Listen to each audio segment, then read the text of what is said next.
Antes de iniciar con la conferencia del subsecretario y dando seguimiento un poco a algunas de las cosas que se manifestaron en esta mesa sobre qué labor se está haciendo para trabajar con los adolescentes y los jóvenes, obviamente conscientes de que todo esfuerzo siempre será insuficiente ante el gran problema que vivimos en México.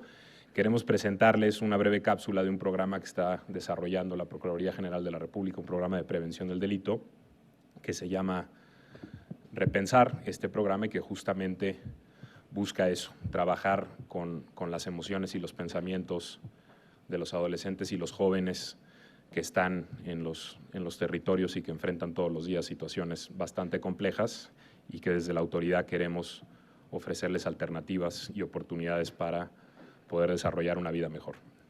Gracias.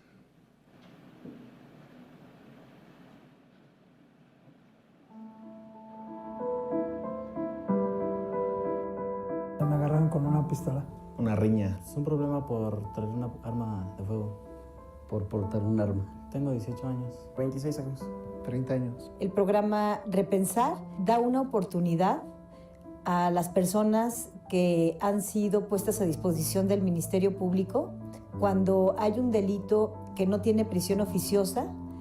Para canalizar a adolescentes y jóvenes entre 12 y 29 años a un modelo de atención socioemocional basado en la terapia cognitivo-conductual y posteriormente a una plataforma educativa y laboral donde lo que se busca es darles oportunidades a nuestros beneficiarios de incorporación efectiva, ya sea en una opción laboral o educativa de acuerdo a sus propios intereses, deseos y proyecto de vida. Todos nos hemos equivocado. El programa Repensar le abre la puerta a todas estas personas para que, mediante estrategias sencillas, amigables y cercanas, puedan reconducir su actividad cotidiana en el camino de la legalidad. Lo que trabajamos es darles distintos talleres que buscan herramientas para que ellos aprendan o sepan medir sus emociones, sus pensamientos y cambiar la manera en la que están actuando, cambiar esos impulsos por otras decisiones.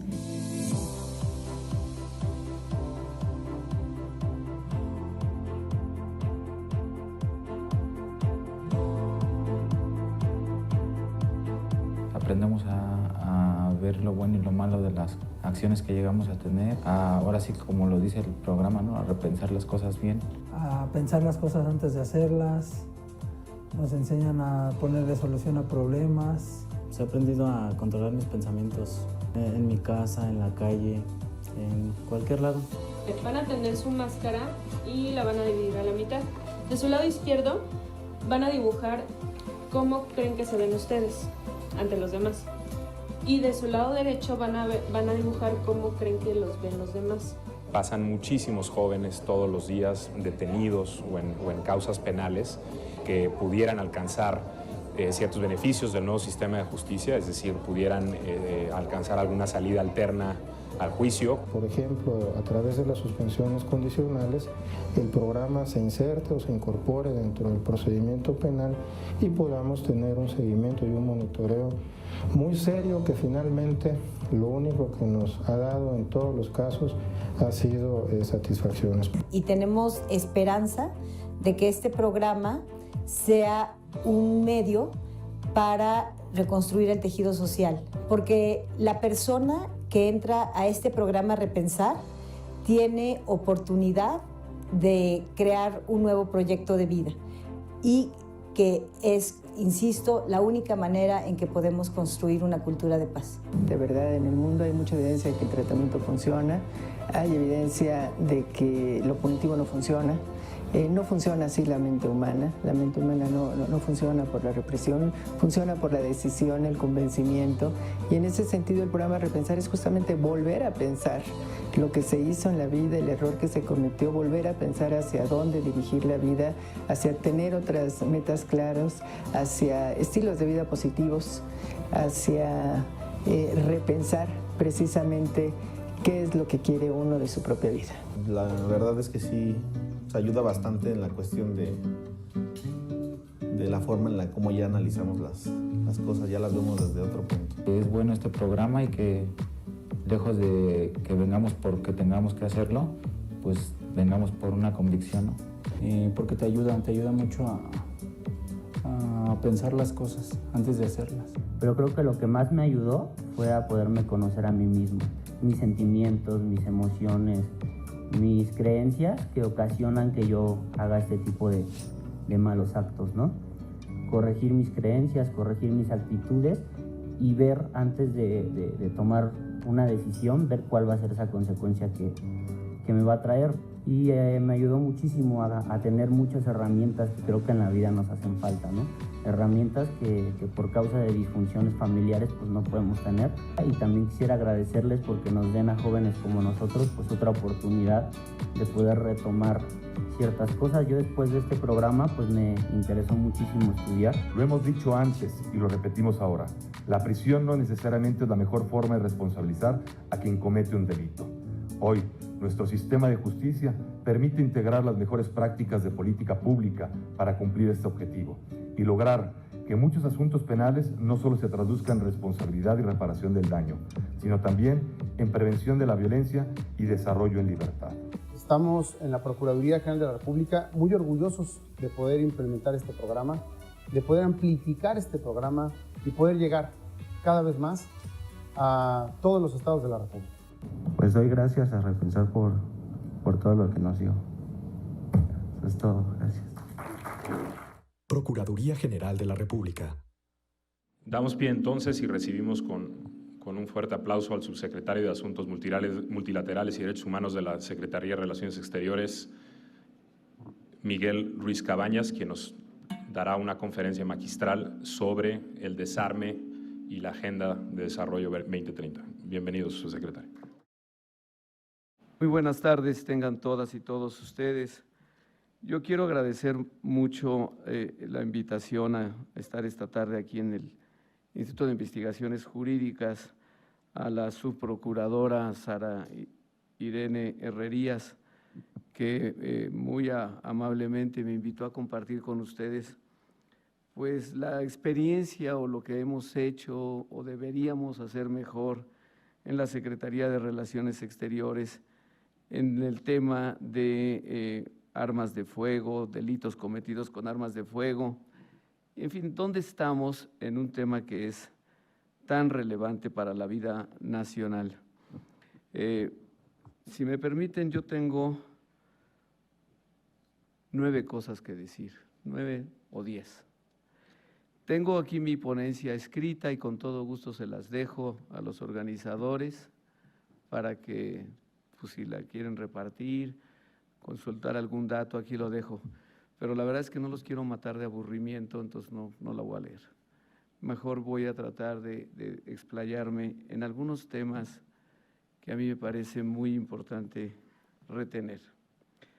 En primer lugar, las armas de fuego, a mi modo de ver, se han convertido en una crisis humanitaria mundial no suficientemente reconocida.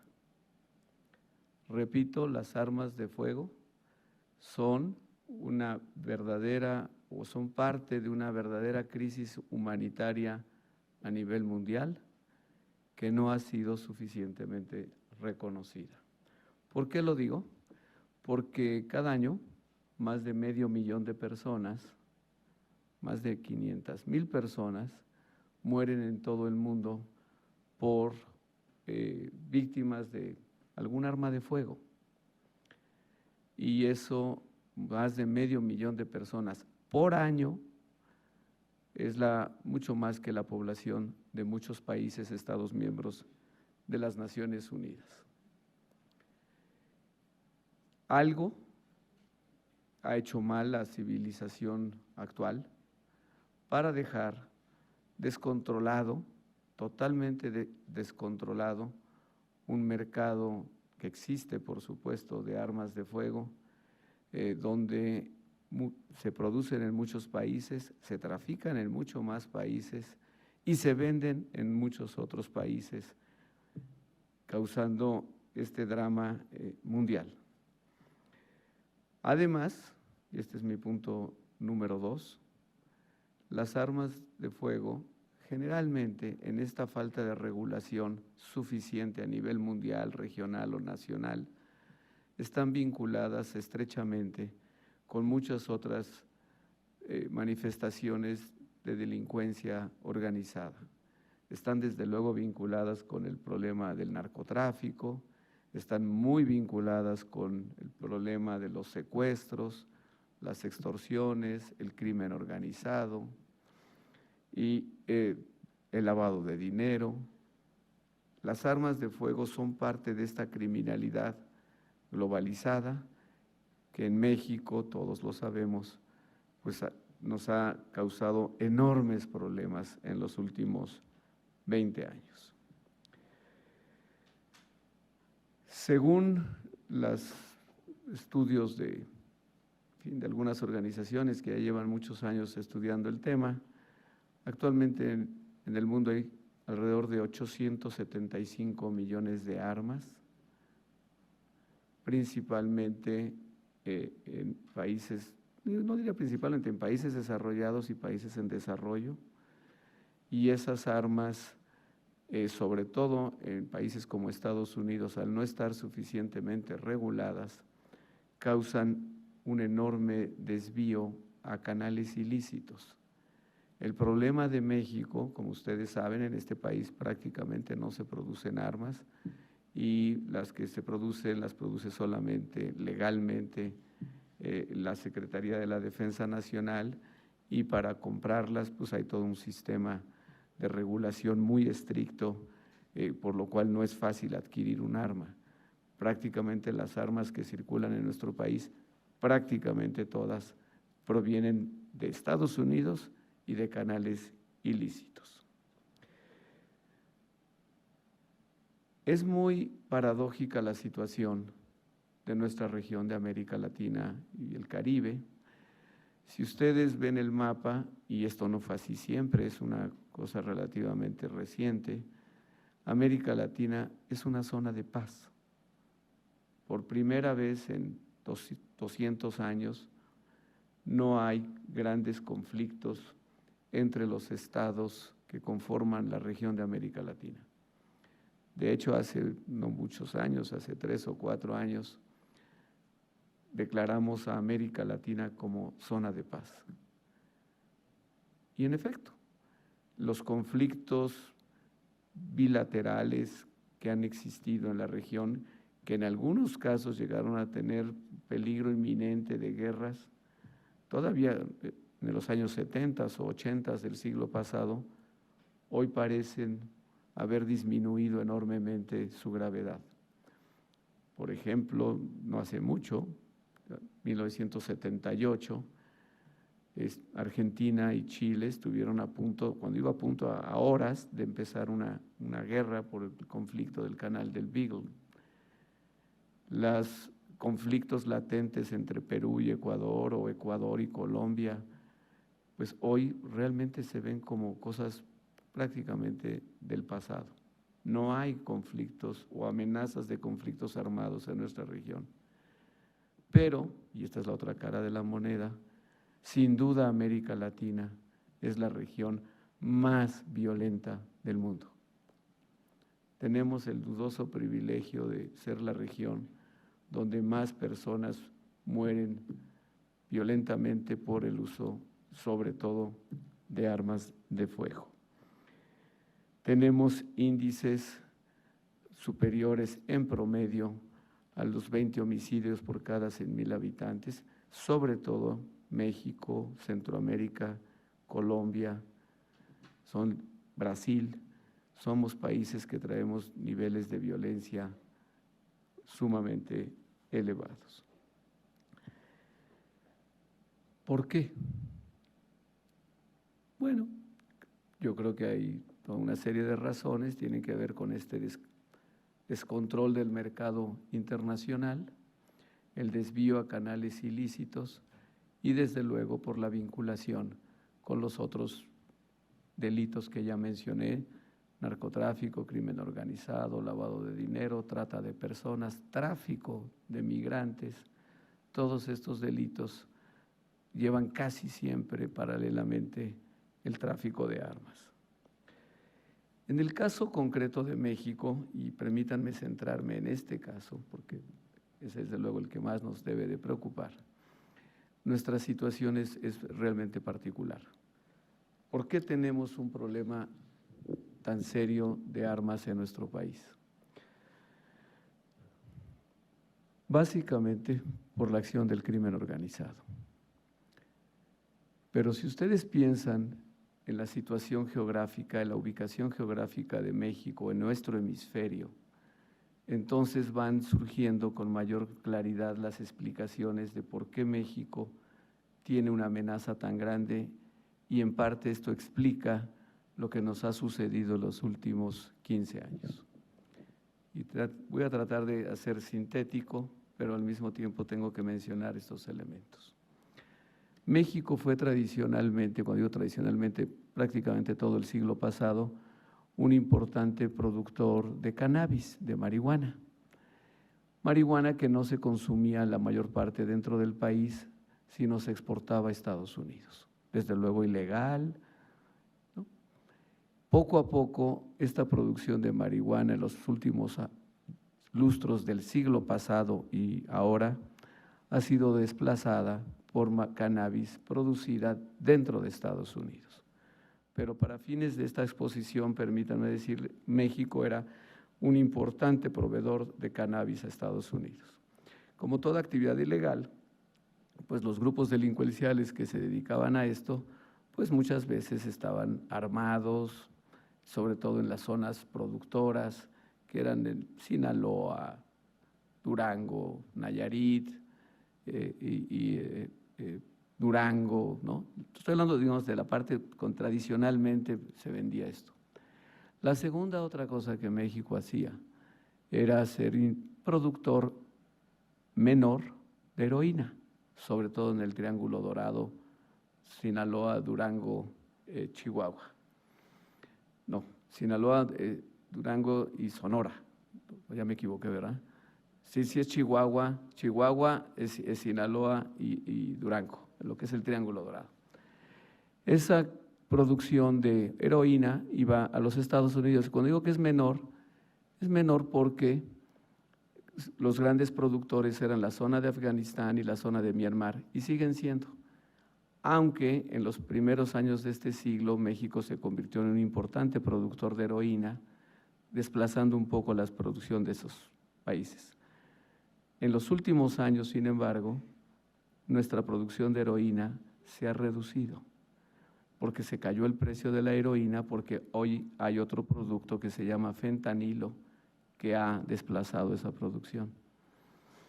Lo importante es que también los grupos que estaban produciendo estas heroína, obviamente grupos delincuenciales bien armados, pero geográficamente bien localizados. ¿Qué cambió en los últimos 20 años? Cambiaron tres cosas, a mi modo de ver, de los cuales tenemos que sacar lecciones para la estrategia de seguridad de nuestro país en los próximos años. En primer lugar, el gobierno de los Estados Unidos, esto es un hecho, digamos, fáctico, no crean que es mi opinión, está más que documentado, con mucho éxito logró desviar el flujo de cocaína que venía de Sudamérica, que iba directamente de Sudamérica a Florida a través del Mar Caribe, lograron desviarlo hacia México. Al desviarlo hacia México, cambiaron la naturaleza, la estructura del crimen organizado en nuestro país. ¿Por qué? Porque al llegar la cocaína a nuestro país se volvió pues un producto mucho más redituable que la marihuana o que la heroína. ¿Por qué hizo eso Estados Unidos? Bueno, ellos argumentaban que de esa manera para ellos iba a ser mucho más fácil detener este flujo de drogas por tierra, es decir, a través de la frontera México-Estados Unidos, que por mar, donde según ellos era prácticamente imposible detener el flujo de cocaína. Lo siguen haciendo y lo hicieron con mucho éxito. Yo no los voy a criticar a los Estados Unidos porque obviamente será su interés, proteger su interés nacional, pero fueron muy exitosos. A nosotros, sin embargo, nos causaron un gravísimo daño, porque de tener organizaciones criminales geográficamente localizadas en algunos estados del país con niveles de violencia realmente muy menores, pasamos a tener crimen organizado de alcance más que transnacional y sumamente empoderado, porque el nivel de recursos que empezaron a manejar estas organizaciones creció exponencialmente gracias a la cocaína. Después entraron todas las efedrinas por el Pacífico vía Michoacán y toda esta, digamos, situación se fue derivando en la creación de nuevas organizaciones dedicadas a la producción y tráfico de sustancias psicotrópicas para el mercado de Estados Unidos. El segundo gran factor que influyó en nuestro país fue que en el año 2005 el Congreso de los Estados Unidos no prolongó un embargo de armas de asalto de alto poder. Ese embargo había durado desde 1994, en 2005 se acaba ese embargo y a partir de ese momento hubo una superabundancia en Estados Unidos, en la zona fronteriza y desde luego en México, de armas de asalto poder, de asalto, o sea, de altísimo poder. Con lo cual las organizaciones criminales cada vez más empoderadas, con cada vez más recursos financieros, con cada vez mayor capacidad de esparcir violencia y corrupción, pues se vieron todavía más empoderadas. No sé si me explico. Organizaciones dedicadas al crimen, actividades ilícitas, al narcotráfico, de repente recibieron el negocio de la cocaína, se volvieron sumamente ricos. Con eso esparcieron corrupción prácticamente por todo el país. Además, se dedicaron al narcomenudeo. Pero además, en 2005 o a partir de 2005, tuvieron acceso prácticamente ilimitado a armas de asalto y armas de alto poder. Se calcula que cada año ingresan por nuestra frontera norte alrededor de 200,000 armas a nuestro país, armas de fuego, de todo tipo, incluyendo ametralladoras, a veces lanzagranadas, suficientes para tirar helicópteros. O sea, son verdaderos ejércitos privados, con capacidad de fuego muy superior a cualquier policía municipal, estatal y a veces incluso capaces de enfrentar no solo a la Policía Federal, sino a las Fuerzas Armadas. Esta situación se empezó a reflejar a partir de 2006, donde empieza a elevarse otra vez el número, la tasa de homicidios en nuestro país, que se había logrado bajar alrededor de 8 por cada 100,000 personas y empieza a subir otra vez. Esta situación se vino a complicar, según mi análisis, tiene que ver también con la descentralización que se dio del poder en México. La descentralización, es decir, de un poder central muy poderoso que teníamos en México hasta mediados de los años 90, se empezó a descentralizar el poder hacia los estados de la República.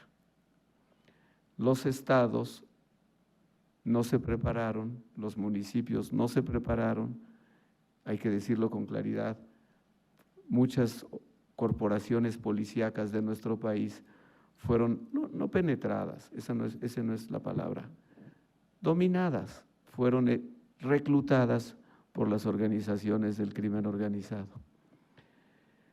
Por la descentralización del poder, no estoy haciendo aquí una apología ni del viejo régimen, ni del actual régimen, ni del futuro régimen, simplemente estoy tratando de describirlos en términos de capacidad.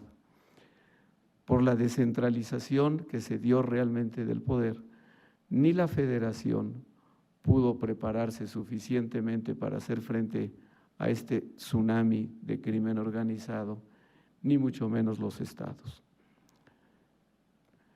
Como ustedes saben, desde hace 12 años, prácticamente desde 2006, 2007, en el Congreso se han discutido numerosísimas iniciativas para tratar de tener un modelo policial único.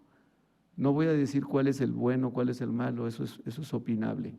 Lo que todos sabemos es que no se ha logrado tener un modelo policial único, un modelo integral de seguridad pública, homogéneo para todo el país.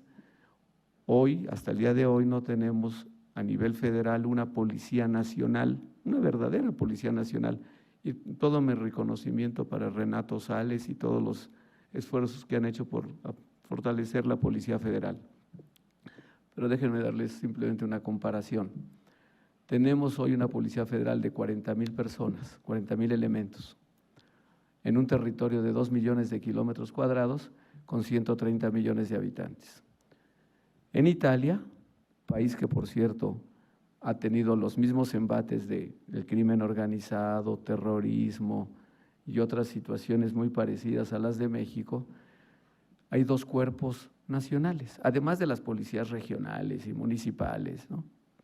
Hay 2 grandes, los carabineros, que es una policía, esto hay que subrayarlo, militarizada, dependen del Ministerio de Defensa, tienen rangos y organización militar, que se llama los carabineros. Son 110,000 en este momento. Y más tiene la policía de Stato, que tienen 70,000.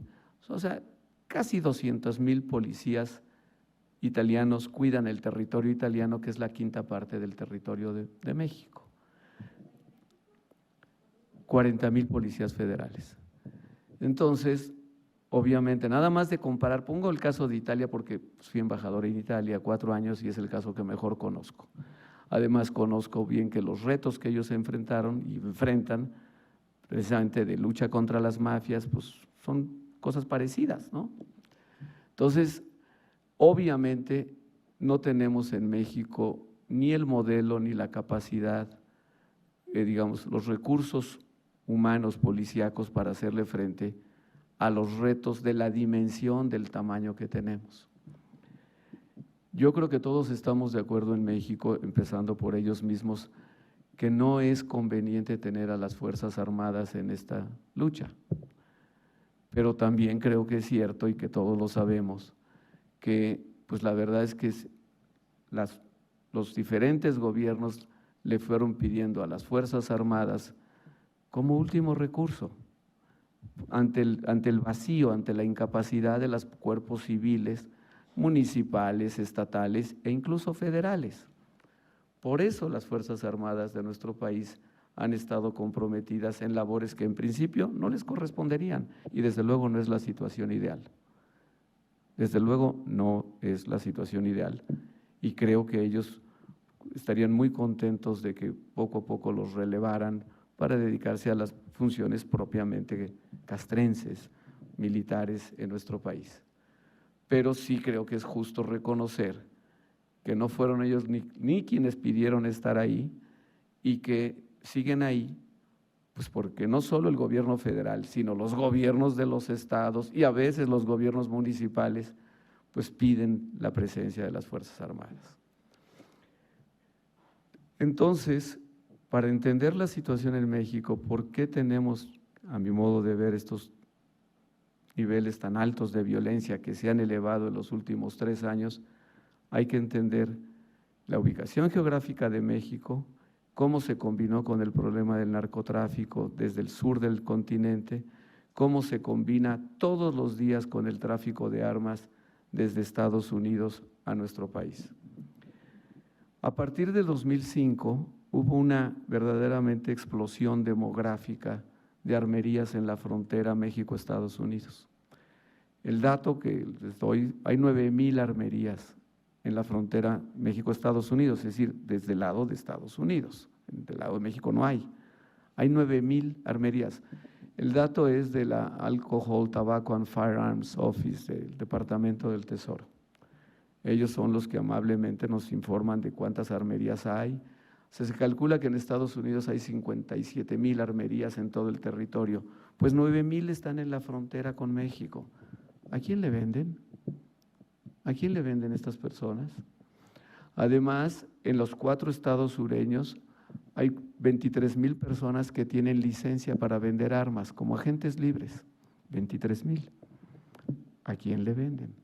Desde luego que a los tejanos, a los de Arizona, californianos, menos, pero a todos los que ustedes quieran. Pero el mercado de armas mexicano, sin duda, es un mercado muy lucrativo. ¿Quiénes los compran? Pues todas las organizaciones criminales y también muchas personas que pues, quieren tener un arma y eventualmente la encuentran en estos mercados ilícitos. Esa es la dimensión de del problema que nosotros enfrentamos y que si no se entiende por qué estamos así, pues es muy difícil hacer un plan operativo de seguridad pública que nos funcione. Tenemos que asumir 3 cosas. Estados Unidos no va a controlar su mercado de armas. La famosa segunda enmienda, el derecho sagrado que tienen los estadounidenses en su constitución a poseer armas y a portar armas, to bear arms, es una expresión del derecho anglosajón, no la van a cambiar, eso se los puedo asegurar. A pesar de todas las verdaderas tragedias, masacres que han habido en los últimos años en escuelas, en lugares públicos en Estados Unidos, no veo sinceramente ni a la sociedad norteamericana, ni a la clase política, ni a su clase dirigente con el ánimo de cambiar eso. Es un derecho que está muy en la cultura norteamericana. Tenemos, y se los digo a nivel personal, yo he participado en reuniones con Estados Unidos de este tema desde el año 95 y sé muy bien que no lo van a cambiar. Ni desde luego no, su constitución no van a hacer leyes reales de control de armas en Estados Unidos. Incluso las medidas que propuso el presidente Obama hace 3 o 4 años realmente eran muy sencillas, es no le vendas armas a los niños, no le vendas armas a una persona el mismo día, sino que la ordene y regrese 3 días después, medidas muy concretas para tratar de reducir el consumo y el riesgo, no fueron aprobadas. Entonces, yo no tengo esperanzas de que esto va a cambiar. La verdad, tampoco tengo esperanzas de que va a cambiar el flujo de cocaína del sur. No va a cambiar. Hoy se produce más cocaína en Colombia que antes de que iniciara el Plan Colombia hace 20 años. Hay más extensión de cultivos de coca en Colombia de la que había hace 20 años. Hay más producción de coca en Colombia de la que había hace 20 años.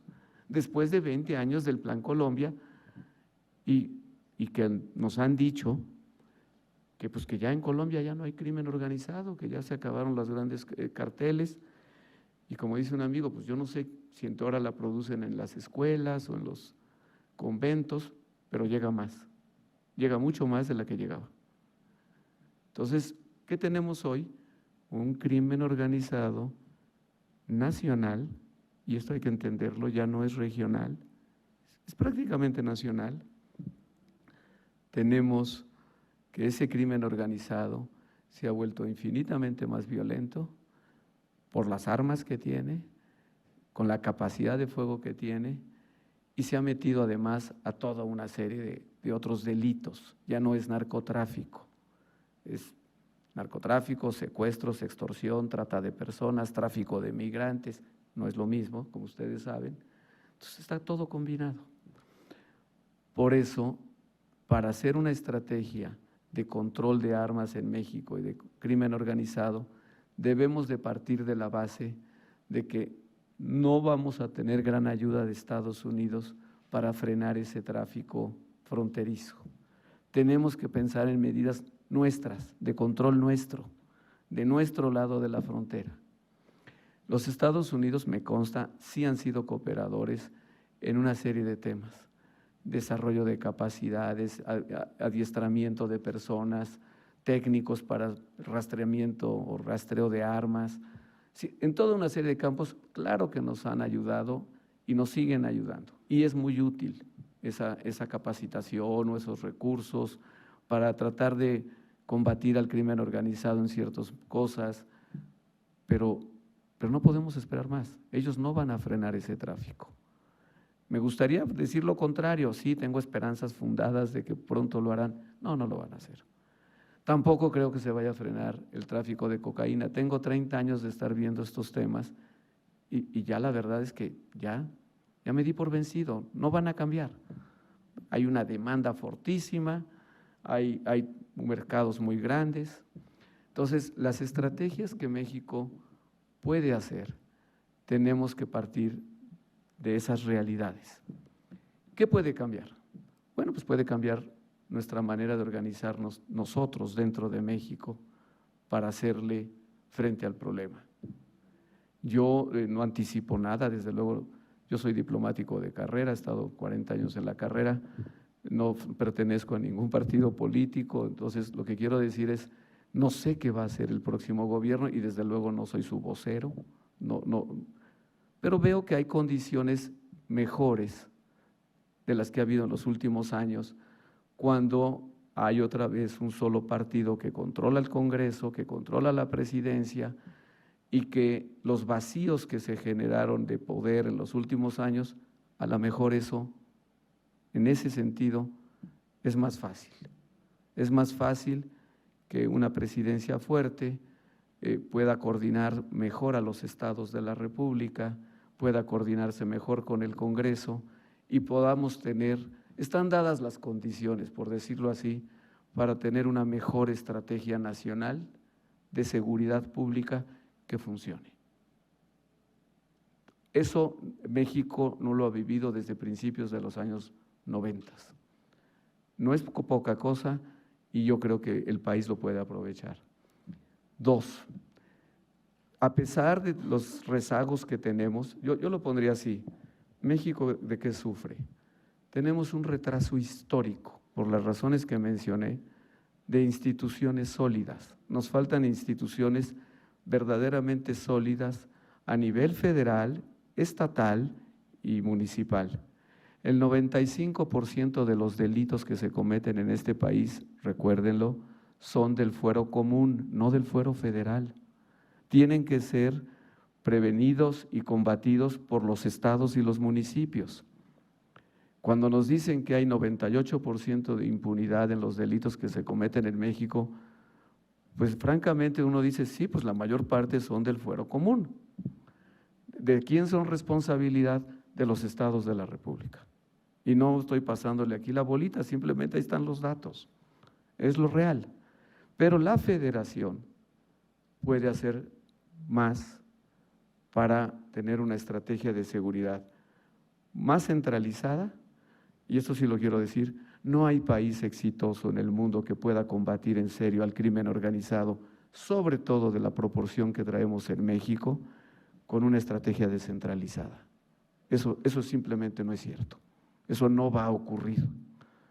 Cuando a mí me dicen, no, hay que volver a un modelo policial donde sean las policías locales las que tomen el tema, francamente no sé de qué me están hablando.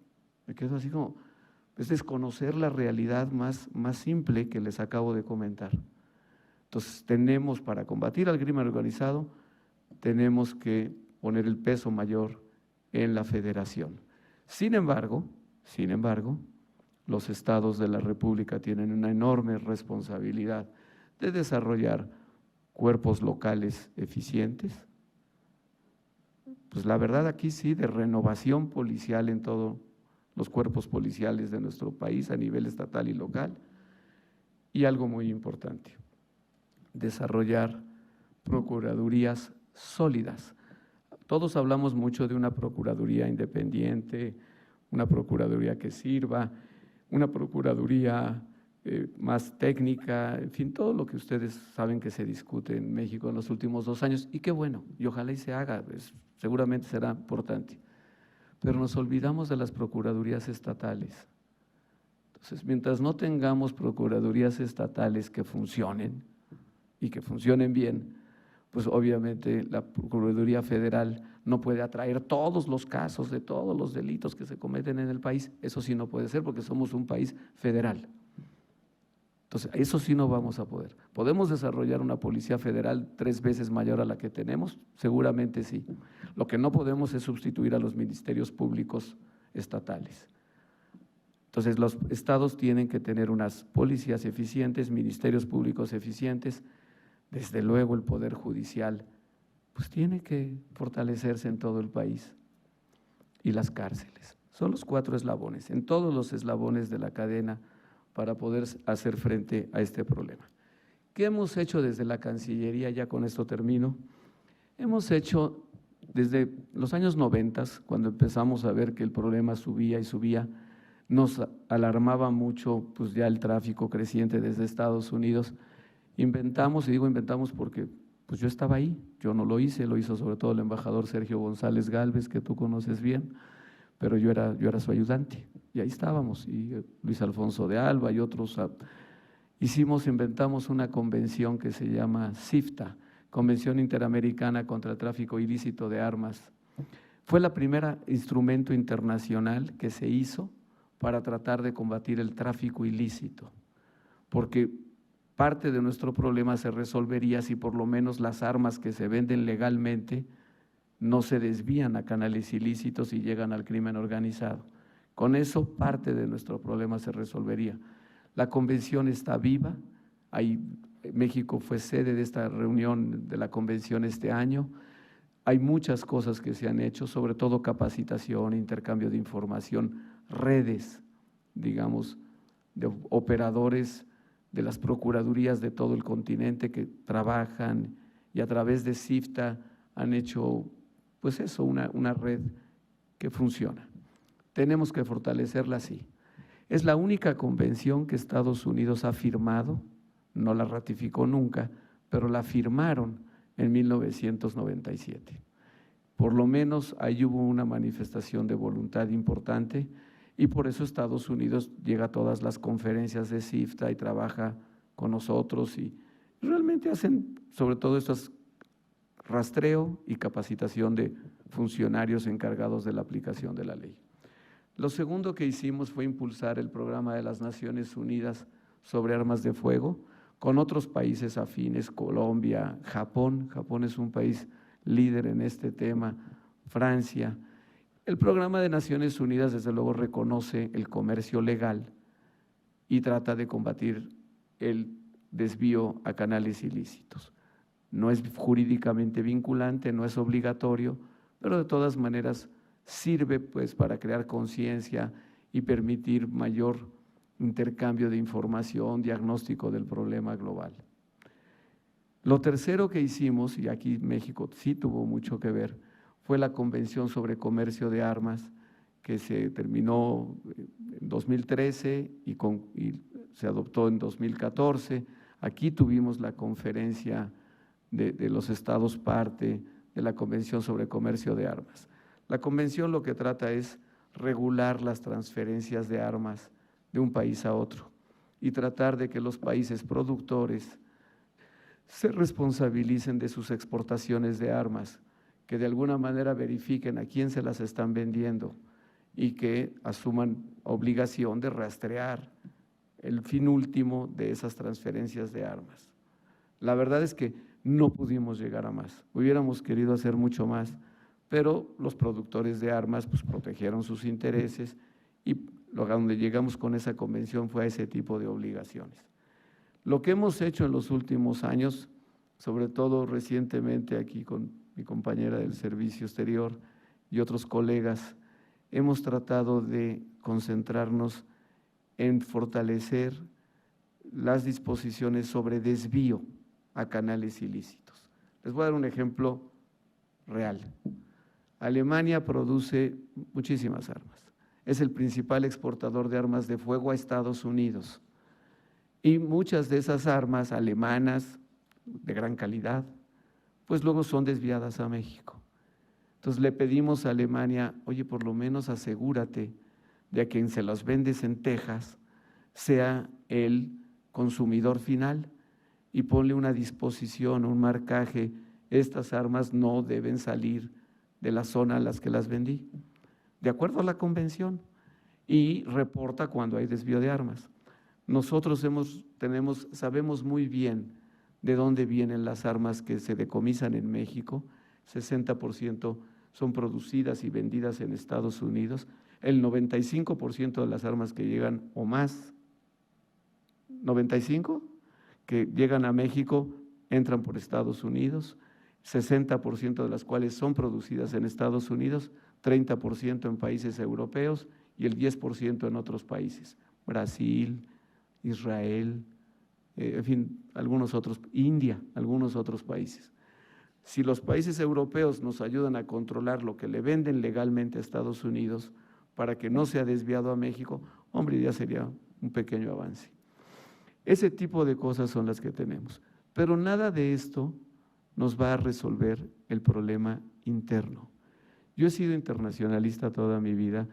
Créanme que toda la vida he promovido los derechos humanos a nivel internacional, la cooperación internacional contra las drogas, la cooperación contra las armas, todo este tipo de temas.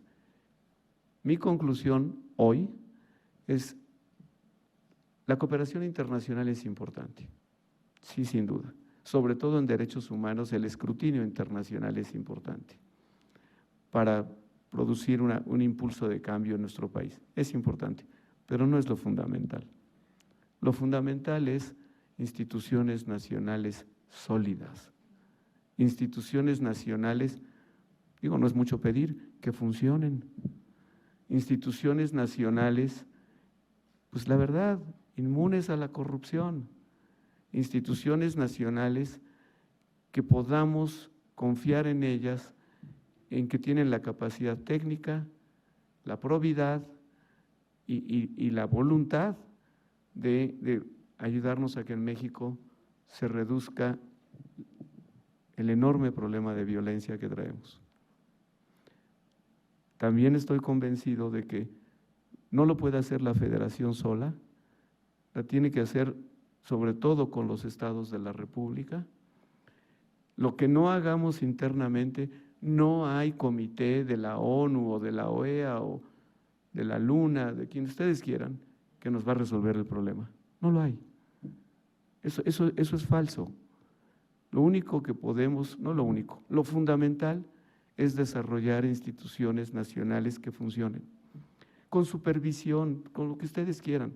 Pero si no tenemos esas instituciones nacionales, vamos a seguir en ese rezago histórico. México hoy, muchas de nuestras instituciones o no tienen la dimensión, la Policía Federal, el tamaño que se requiere, o simplemente no son confiables a nivel estatal y local. Entonces, por ahí creo que se tiene que hacer y no hay que esperar resultados a corto plazo. ¿Qué podemos hacer todos mientras tanto? Esto que estamos haciendo. Yo creo que las instituciones académicas de nuestro país deben de realizar más estudios. Deberíamos de hacer el Centro Nacional de Estudio de Violencia y Armas de Fuego. Lo deberíamos hacer, un pequeño think tank en alguna universidad, no es ninguna insinuación para el Instituto de Investigaciones Jurídicas, pero deberíamos de tener un centro nacional estudiando sistemática y permanentemente el problema. Muchos países lo tienen, y países de menor tamaño que el de México. Entonces deberíamos de tenerlo. Estudios académicos sólidos, serios, que tengamos diagnósticos actualizados.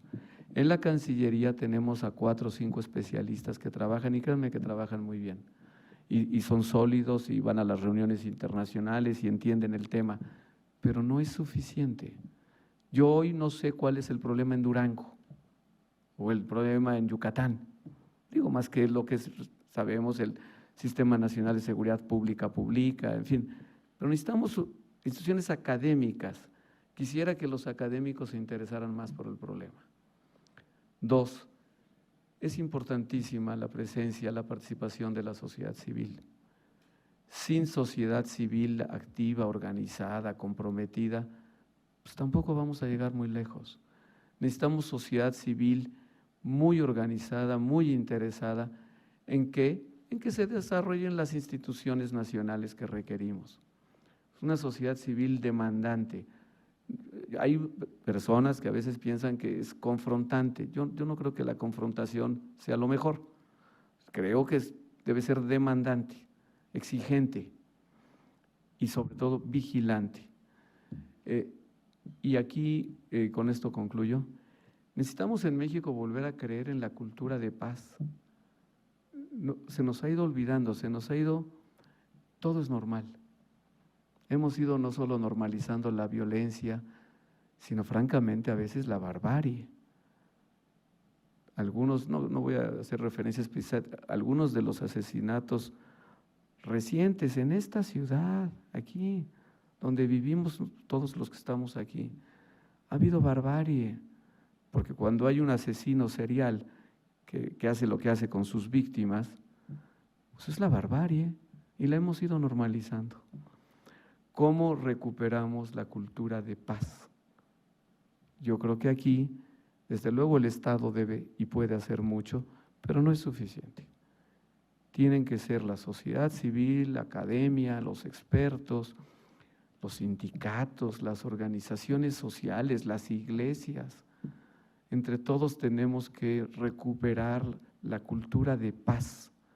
Hemos normalizado que en México pasa cualquier cosa y ¿qué hacemos? Subimos el vidrio del coche. Entonces, yo con eso termino, les insto a todos, si están aquí supongo es porque les interesaba el tema, a que pensemos a fondo cómo vamos a recuperar esta cultura de paz, cómo le vamos a entrar al tema de las armas. Si no resolvemos, disminuimos algunos puntos ese problema, no se va a reducir la violencia en México, se los garantizo. Se reduce 1 año, 2, 3, lo que pasó en este gobierno, se reduce un poco, cambian los gobiernos estatales y otra vez para arriba. O sea, no es posible. Entonces, yo veo mejores condiciones, no veo, hace 20 años que no teníamos condiciones para tener más coordinación nacional. Ojalá y se aprovechen. Muchas gracias por la invitación, muchas gracias por escucharme, espero no haberlos aburrido demasiado. Gracias.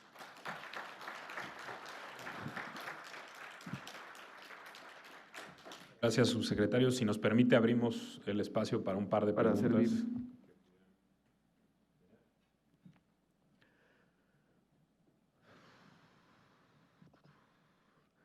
A las 6:30 tengo que estar en el Colegio de México en otra conferencia, pero estoy con ustedes unos minutos. Correcto, gracias.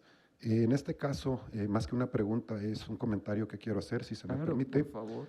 En relación a la categórica afirmación que usted hace acerca de que los Estados Unidos jamás disminuirá su producción bélica, yo encuentro una estrecha relación en la doctrina de la contención de George F. Kennan, que nos remite a la Guerra Fría y que brevemente se reduce a lo siguiente.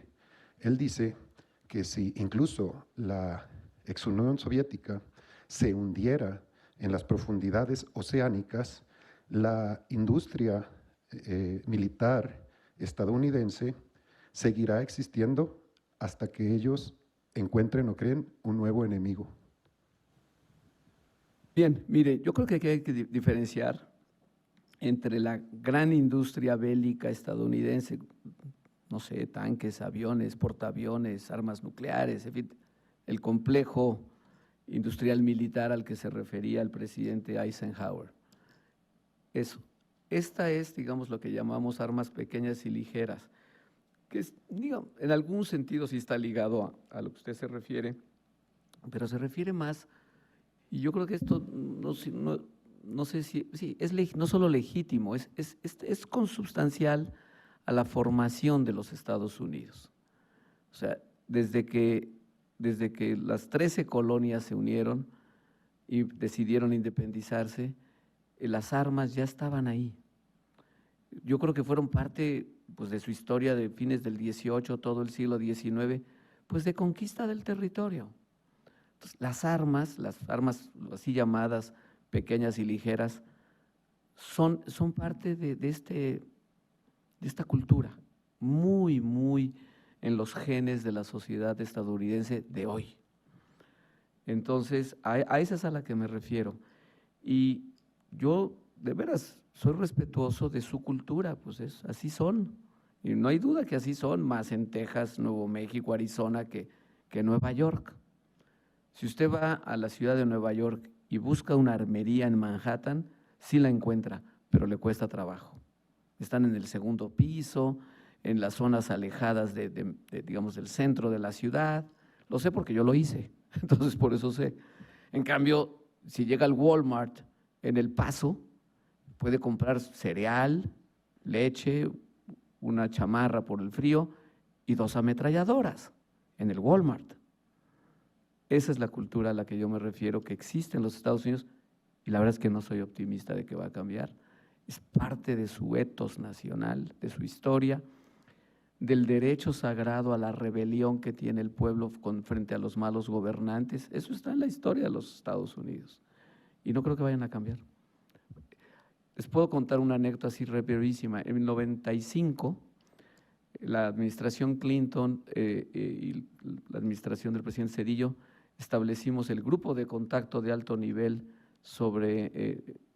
para combatir el narcotráfico y delitos conexos. Entonces, ellos nos propusieron que hubiera grupos de expertos sobre tráfico de drogas, lavado de dinero. Y nosotros le dijimos, está bien, nosotros queremos uno sobre demanda de drogas y el de lavado de dinero lo propusimos nosotros. Ellos propusieron uno sobre precursores químicos. Recuerdo muy bien cuando le hablamos de tráfico de armas con la entonces procuradora Janet Reno, pues me tocaba a mí tratar de convencerlos de que estableciéramos un grupo sobre tráfico de armas y la verdad es que se resistían hasta que una señora muy valiente, debo decir, pegó en la mesa y dijo, a ver, vámonos entendiendo. Si ustedes lo que nos piden es cooperación, intercambio de información, capacitación, todo lo que Estados Unidos puede ayudarles a controlar su problema, desde ese punto de vista sí. Si ustedes lo que nos piden es cambiar nuestras leyes de armas, olvídense, no va a ocurrir. Y pues mire, 23 años después, tenía razón la señora, no va a ocurrir. A nivel nacional de Estados Unidos no va a ocurrir. Yo estuve en otro país, en Japón están prohibidas las armas. Si usted le encuentran un revólver en su casa, van por usted y lo meten a la cárcel. O sea, así es la cultura japonesa. O sea, las armas son anatema, no existe. No solo no el derecho a portar armas, o sea, si hay alguien que porta un arma, debe ser considerado sospechoso. Solamente la policía, el Estado puede tener armas, nadie más. Son culturas. Gracias. Muchas gracias, embajador. Soy Rebeca, de Australia. Yo puedo confirmar el tema de Walmart. Estuve el otro día en Walmart con mi hermana en Estados Unidos y ahí vimos la AR-15. Y yo tengo una amiga en Australia, su hija fue asesinada con esa arma. Así que le dije a mi hermana a voz alta, aquí está el arma que mató a la hija de mi amiga. Y la muchacha detrás del mostrador inmediatamente llamando seguridad, o sea, como preocupada porque yo estaba mencionando, pensando que iba a crear un escándalo en Walmart. No, pero gracias por la sugerencia que debería haber en México un think tank sobre armas y violencia. Aquí es una idea que hay mucho apoyo por eso desde nuestros colegas mexicanos, igual los extranjeros. Quería preguntar si usted nos apoyaría en la búsqueda de recursos para eso. Tal vez usted puede ser un miembro honorario de la Junta o alguna manera honorario. Pues no sé, sería de sociedad civil, sería bueno de sociedad, pero si desde Secretaría de Relaciones Exteriores podrían apoyar la idea, porque nunca hay recursos. Por supuesto que claro que yo lo haría, desde luego. Digo, yo soy el encargado del tema, entonces yo la apoyo, sí. Pues claro que sí, y creo que se podrían conseguir recursos de fundaciones internacionales.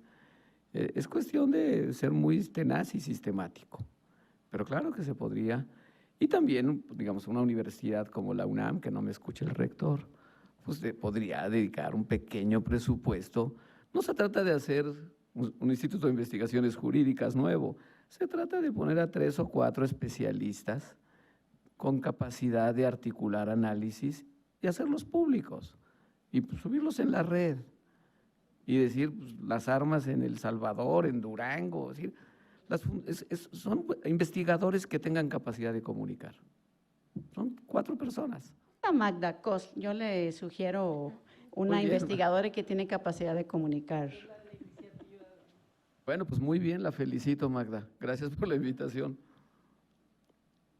Y podríamos trabajar, mire, lo hacemos mucho, con la Comisión Interamericana contra el Abuso de Drogas. Nosotros, como Gobierno de México, hacemos contribuciones. Hay una escala de cuotas, pero además hacemos contribuciones voluntarias. Y eso nos permite organizar una cantidad de encuentros, seminarios, con especialistas de todo el mundo, traemos. Entonces, desde luego que la Cancillería puede ayudar. Yo no me puedo comprometer más allá del 30 de noviembre. Pero si quiere, poder hacer, bueno, sí saben, ¿no? Sí, no sé si saben que cambia el gobierno el 30 de noviembre. Entonces, yo hasta el 30 de noviembre, pero me parece importantísimo que pues tú te quedas con el encargo, ¿no? Es nuestra directora de área, realmente es una gran experta. Es más, les voy a confesar, esto lo escribió ella y está buenísimo, llena de datos y llena de cosas, y de veras te quiero agradecer. Pero por favor véanlo, se los voy a dejar aquí, pero no, si por sí estuvo aburrido, dije, si leo, no, los mato de aburrimiento. Por favor véanlo, ¿no? Y vean cómo, y hay que hacerle una propuesta a la CICAD, también hay que hacer una propuesta a Naciones Unidas, que se llame Creación de Centros Nacionales de Estudio del Tema. Una red. En eso, en relaciones, nos pintamos solos. Somos buenos para eso. Buenas tardes, mi nombre es Jaime Rivera. Perdón. Creo que una de las necesidades de tener arma pues sería la pobreza, la delincuencia, ¿no? Uno siente la necesidad, pero hay otra causa que es la provocación que tienen las empresas armeras o, por ejemplo, Estados Unidos en vender armas y crean provocación. Ya decía de Latinoamérica, que es de los países más violentos, pero no es por voluntad, sino que hay provocaciones, ¿no? En la mesa anterior ya decían que tiraron 10,000 armas y las detuvo la ONU. Pero, por ejemplo… La industria armamentista, digamos, que produce existe. Ajá, y las vende y provoca, por ejemplo, el Plan Mérida, ¿no? Desde el Plan Mérida a la fecha ha habido un incremento de asesinatos y necesidad de armas. Ya hace como 2 o 3 años o 4 años proponían senadores del PAN que se armara México, y las empresas armamentistas ya como que estaban empezando a meter sus propuestas de armar a México por necesidad. Y se puede justificar bien fácil, porque si México está en violencia, pues necesita armarse, necesita protegerse. Y la prueba de que tener armas no es malo, pues es de que Estados Unidos tiene más armas que ciudadanos, y El Paso, Texas es la ciudad más segura del mundo, mientras Ciudad Juárez no puede tener armas o tiene prohibido tener armas. Es la ciudad más violenta, con muchos feminicidios, muchas zonas deshabitadas por desplazamientos, con alto índice de criminalidad. Entonces, tener armas no es malo. Yo le voy a decir sinceramente, entiendo su punto de vista, sí creo que hay ciudades de Estados Unidos que son muy seguras, y como El Paso junto a Ciudad Juárez. No creo que sea porque las personas tienen armas, creo que es básicamente por un Estado de Derecho más sólido, donde realmente pues, la impunidad es más bien lejana a cero, o cercana a cero. Donde hemos caído en la provocación, ¿no? No, yo le doy mi punto de vista. Yo creo que no es por la superabundancia de armas por la que una ciudad, una comunidad o un país son más seguros. Hay estudios comparativos, ¿te acuerdas? Tú los has de tener, donde se muestra que el país que tiene más niveles de violencia entre países altamente desarrollados es Estados Unidos. Y es el que, por supuesto, está más armado. Ciudadanos están más armados. No coincido, se lo digo muy sinceramente, con el análisis. Acaba de haber la masacre en Pittsburgh, todos la vieron, ¿no? Esta semana. Y ya lo sé, pues, pero no creo que dándole más armas a todo el mundo vamos a tener menos muertos. Más bien creo lo contrario, creo que es la superabundancia de armas en manos criminales lo que nos ha llevado a este problema. Eso es, digo, pero compare usted los niveles de violencia de Japón. ¿Sabe cuántos homicidios hay en Japón al año? 4, 6, en un país de 126 millones de habitantes. Y algunos, no todos fueron con arma de fuego, fueron con puñal o con caratazo. Así, ¿no? Entonces, no es en serio, no es cierto eso de que mayores armas, pues, no, somos más seguros. Ahí están los estudios, de veras, bien hechos, de que Estados Unidos, entre los países altamente desarrollados, es el más violento por mucho. Y en algunas ciudades, Detroit, Washington, Cleveland, muchas tienen niveles de violencia muy parecidos a los niveles de América Latina. Entonces, no es cierto. Y yo francamente me resisto a pensar que mis hijos para ir a la escuela tienen que ir armados. No, pues la posibilidad de que se balacien es enorme. Entonces, francamente, no estaría de acuerdo. ¿Qué quiere que le diga? Yo propongo lo contrario, propongo la cultura de paz. Un tema que no mencioné. En lo personal, también tengo muchos años estudiando el tema de las drogas, yo estoy muy a favor de la regulación de todas las drogas. Creo que la prohibición ha fracasado. Creo que tenemos que entrarle al tema de las drogas en México de una manera muy distinta para reducir los incentivos. En fin, es parte del tema. No es una cosa que se pueda hacer de un día para otro, pero yo avanzaría hacia allá. Aquí sí, como están anunciando los voceros del futuro gobierno, están anunciando que van a avanzar mucho en la regulación de las drogas. Para mí, en lo personal, me parece muy bien. Estoy convencido de que la prohibición no ha funcionado. Hoy tenemos más drogas, más armas, más crimen, más violencia, por Dios. En fin. Un par de preguntas más, si tiene tiempo su Y secretario. 2 más y me voy corriendo porque Al ladito el corte. ya llegué tarde aquí, voy a llegar tarde allá. Guadalupe y una por allá. Y bueno, ha sido un gran gusto contar con tu presencia, embajador, aquí. Gracias, Guadalupe. Pero yo diría de que hay más de 4 especialistas. Solo aquí hubo más de 4 mexicanos que participaron y no fue mi caso, me tocó moderar paneles y realmente la calidad de las presentaciones, tanto del gobierno como de la parte de académica y de sociedad civil, ha sido enorme. La idea de una red es muy buena, porque además nos permite contar con el recurso público humano y también de la sociedad civil, así como el internacional, porque realmente sabemos que muchos de los expertos son gente que ha trabajado en las negociaciones. Esto es muy conocida, la capacidad de negociación de los mexicanos internacionalmente en materia de convenciones, de cumplimiento, de instrumentación, de regulación. Imaginación no nos falta. De imaginación, pero ahora se necesita que volquemos eso hacia adentro. Entonces, yo me imagino una red y un centro o un esfuerzo transinstitucional a nivel nacional, sí con un centro que lo organice, lo ordene, lo organice, con gente que sea focalizado en el tema de armas y que sí quede vinculado a una estrategia de paz sostenible, como se ha estado discutiendo. De paz sostenible, prevención de conflictos, paz sostenible, por supuesto.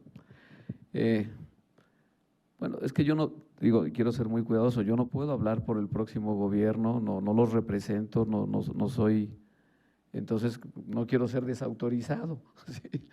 Pero realmente creo que como en todo cambio de gobierno, pues surgen nuevas oportunidades de hacer cosas, ¿no? Digamos, capacidad para innovar y proponer, y ¿no? Hoy hay, casi les diría, este es el momento. Y ya no digo más porque si no… Bueno, sí, nada más es ahondar un poco a lo que acaba de mencionar Guadalupe. ¿No me puede decir su nombre? Pedro Rodríguez, de la Fundación Ser de Paz. Por ejemplo, ahorita que va al Colegio de México, ahí hay un seminario permanente de violencia y paz, en el que se genera bastante conocimiento tan valioso como el que en estos 2 días se generó aquí, que lo fue. En este seminario de Violencia y Paz incluso hay una coordinación, entre otros, con la Universidad Autónoma de Nuevo León, con la Universidad Autónoma Metropolitana, que también está generando mucho conocimiento en el tema. Hoy tuvimos, no como ponente, pero como visitante, a Ernesto López Portillo, que lleva el tema en la Universidad Iberoamericana. Entonces, sí es muy amplio el ámbito tanto de investigación, de generación de conocimiento, en aras de una incidencia para convencer también al ámbito político, pues de la necesidad de acciones muy concretas. Yo he visto algunos, conozco el seminario del Colegio de México, yo soy graduado del colegio, pero tengo la impresión de que se dedican más a los temas de derechos humanos. A lo mejor, corríjame. Entonces, es ignorancia mía. Yo he visto que hacen cosas muy bien y muy importantes sobre derechos humanos, sobre todo violaciones de derechos humanos en México. Aquí yo me refiero, es como, hay una ONG en Estados Unidos que se llama Arms Control y producen muchos estudios, digamos, de producción de armas en el mundo, tráfico de armas. Es decir, han desarrollado metodologías que son muy útiles y que nos permiten conocer hoy y comprender mucho mejor el fenómeno a nivel global. A eso me refiero. No lo he visto, a lo mejor probablemente no, ya existe.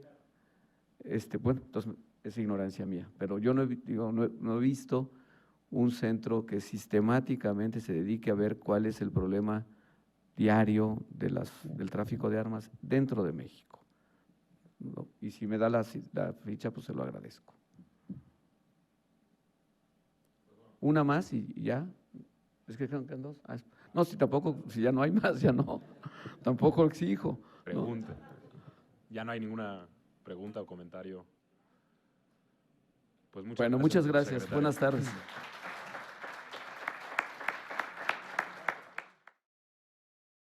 Los representantes de las instancias organizadoras queríamos darles un breve mensaje y vamos a comenzar con Carlos Silva Forné, profesor investigador del Instituto de Investigaciones Jurídicas de la UNAM,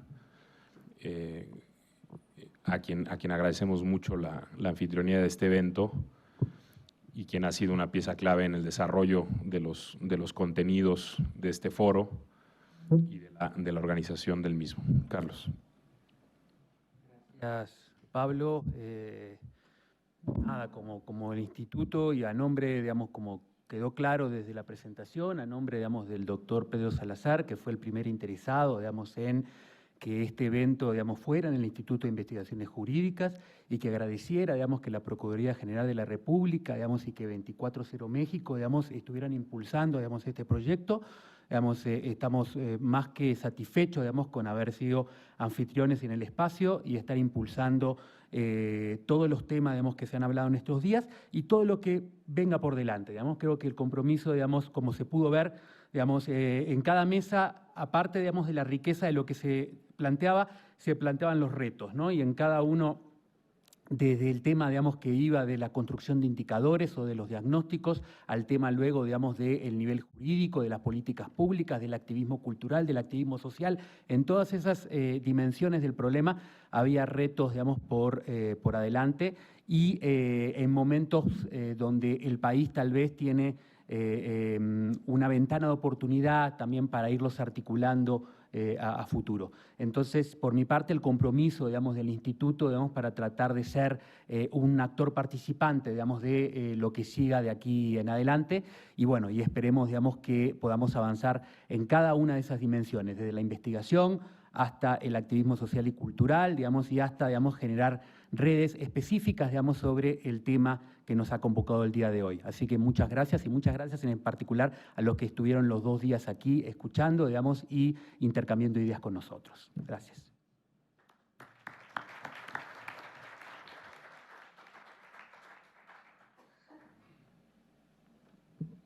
Propio del uso de la voz para dejar que Magda sea quien cierre el evento.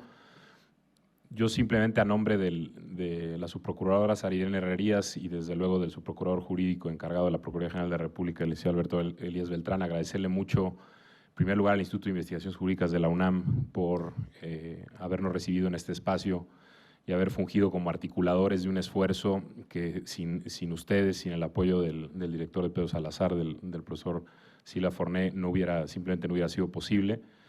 Las condiciones fueron excelentes en términos de comodidad, también de interconectividad. Fue un foro donde tuvimos bastantes enlaces remotos de personas que de otra forma hubiera sido imposible contar con su participación por tener que venir desde lejos o poder cuadrar sus agendas, y el instituto dio todas las facilidades, y agradecerles también por todas las aportaciones hechas a los contenidos, al documento de trabajo de estado del arte en materia de desarme. Para la Procuraduría es un insumo muy valioso que estaremos en próximos días, porque aquí no termina este proyecto en términos de lo que estamos impulsando. La próxima semana el compromiso es que juntos la UNAM, con apoyo también de la Asociación 24/0, capacitemos a funcionarios de la Procuraduría y de algunas otras dependencias del Gobierno federal dedicadas a labores de prevención y de proximidad social en estos temas, para que se empiecen a convertir en agentes que lleven estos mensajes al territorio y generen conciencia sobre los mismos. Y agradecer de manera muy particular a Magda por todo el trabajo. Sabe bien ella que esto es una idea que llevó rato que se gestara, pero nos da muchísimo gusto que haya sido así,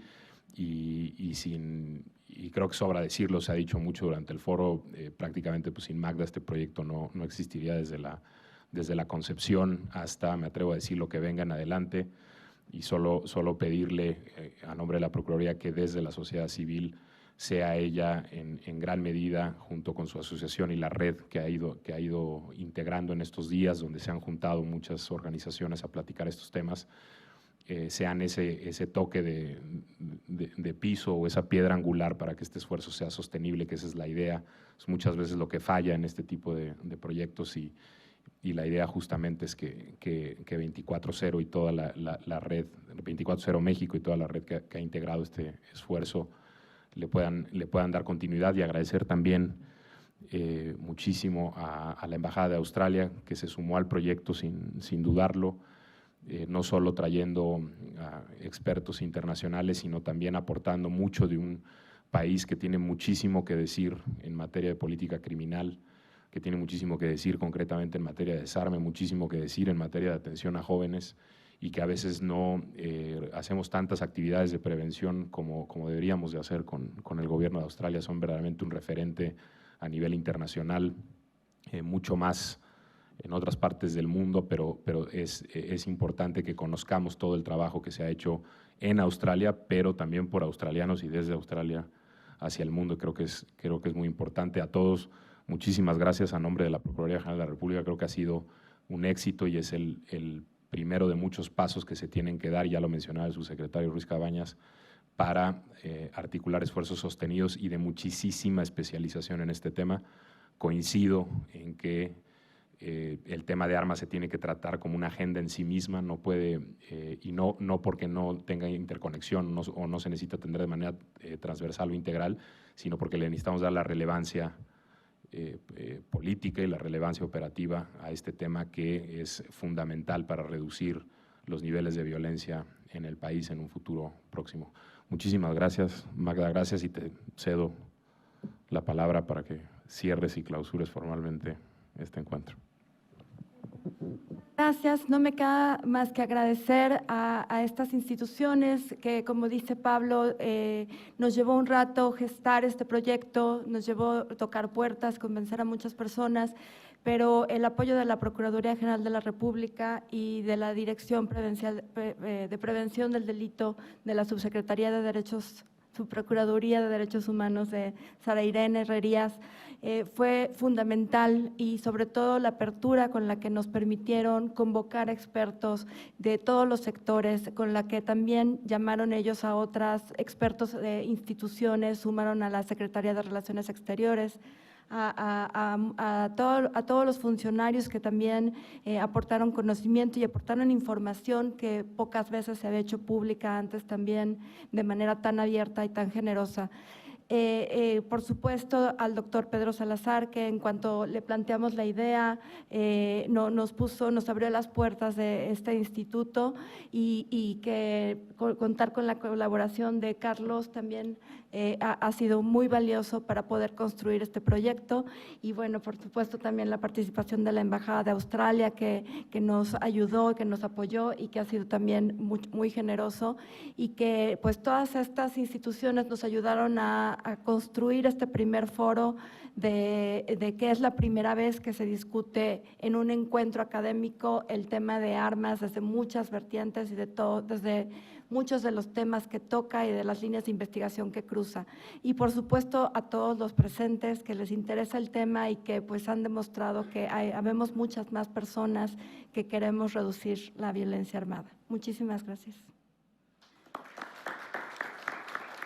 Perdón, y nada más comentarles que como parte de este ejercicio hicimos varias sesiones, hicimos 4 sesiones de la comunidad de conocimiento e información sobre la prevención de la violencia armada, que también nos fueron anfitriones aquí en el instituto, y hemos estado invitando a organizaciones de la sociedad civil, académicos, instituciones. Estuvieron también presente la Comisión de Derechos Humanos de la Ciudad de México, y entre otras instituciones y funcionarios, y pues invitarlos a que se sumen con nosotros. Nos pueden contactar en contacto@24-0